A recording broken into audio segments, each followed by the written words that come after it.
అన్ని రంగాల్లో ముందుకు రావడం అనేది ఇప్పుడు యాదవ కమ్యూనిటీ ఉంది, చాలా పవర్ఫుల్ కమ్యూనిటీ. అలాగే తేవర్స్ అని, యాదవాస్ అని, నాడార్స్ అని, వాళ్ళు ఒకప్పుడు 1952 ఎలక్షన్స్లో ఎక్కడున్నారని కూడా తెలియదు, నో బడి. తర్వాత స్టెప్గా ఒక పక్క అన్నాదురై, కరుణానిధి, ఎంజిఆర్, ప్రతి వాళ్ళు కూడా బీసీ రిజర్వేషన్ పోరాటం చేయడం వలన ఈరోజు ఇక్కడ ఉండేటువంటి ప్రజలు ముందుకు రావడం వీలేదు. రాజకీయంగా, ఆర్థికంగా, సాంఘికంగా, విద్యాపరంగా, సాంస్కృతికంగా కూడా వాళ్ళే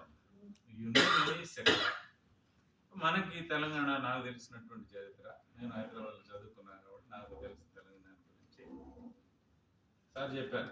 అది స్వాతంత్ర, అది వ్యతిరేకంగా జరిగినటువంటి సాయుధ పోరాటాలు, రకరకాలైన పోరాటాలు, సాంస్కృతికంగా సంఘ సంస్కరణ, సాంఘికంగా సాంస్కృతికంగా జరిగినటువంటి ప్రయత్నాలు తక్కువ. ఎందుకంటే జీవన పోరాటం అక్కడ ఎక్కువగా ఉంది.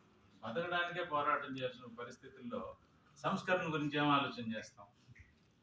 అయితే ఈ 10 yearsగా తెలంగాణ ప్రత్యేక రాష్ట్రంగా ఏర్పాటు చేయడం చాలా భయంకరమైనటువంటి మంచి అభివృద్ధి రాష్ట్రంలో రావడం అనేది దేశం మొత్తానికి, ప్రపంచం మొత్తానికి తెలుసు.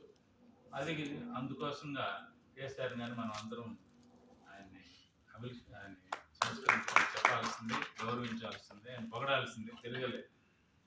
నాకు చాలా తక్కువ పరిచయం కూడా ఆయన చాలా లవ్ చేశారు. ఆయన మాకు మేము అడిగినప్పుడు బలిజ, కాపు, తెలగ వర్గాలకి ల్యాండ్ కూడా ఇచ్చారు. We are very grateful. ఆయనకి ఎంతో కృతజ్ఞతలు.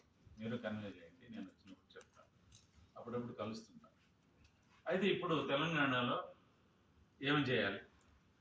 What is the BC manifesto Telangana అన్నప్పుడు మీరు ఒక 5 అంశాలు 10 అంశాలు ఎక్కువ పెట్టినా కూడా మళ్ళీ కష్టం.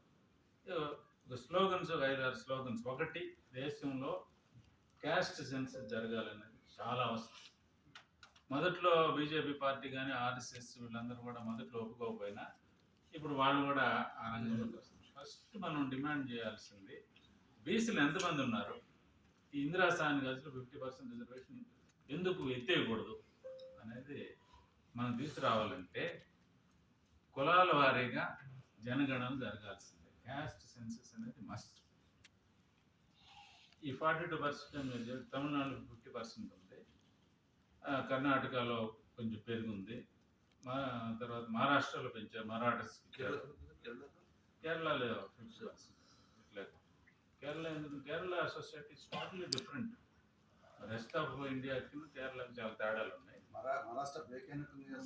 అయినా కూడా మహారాష్ట్ర మరాఠా రిజర్వేషన్ పెట్టారు, రాజస్థాన్లో పెట్టారు, కర్ణాటక, తమిళనాడు, ఈ 4 రాష్ట్రాల్లో మీరు స్టడీ చేస్తే మీకు కొన్ని పాయింట్స్ దొరుకుతాయి అక్కడ. అది ఎందుకు ఫెయిల్ అయింది, ఎందుకు ఫెయిల్ అవ్వలేదు. ఇప్పుడు 10.5% రిజర్వేషన్ 1 yearsకి 20%లో 10.5% ఇచ్చారు. మిగతా ఎంబీసీలు అంతా సుప్రీంకోర్టులో పోరాటం పడగొట్టేసి. అందువల్ల మనం బీసీ కులాలు అనేది ఓవరాల్గా తీసుకొని మాట్లాడినప్పుడే, స్పెసిఫిక్ కులాన్ని గురించి మనం మాట్లాడినప్పుడు మిగతా కులాలను మనం వ్యతిరేకిస్తాం. మిగతా బీసీ కులాలకు మనకు కోఆపరేషన్ రాదు.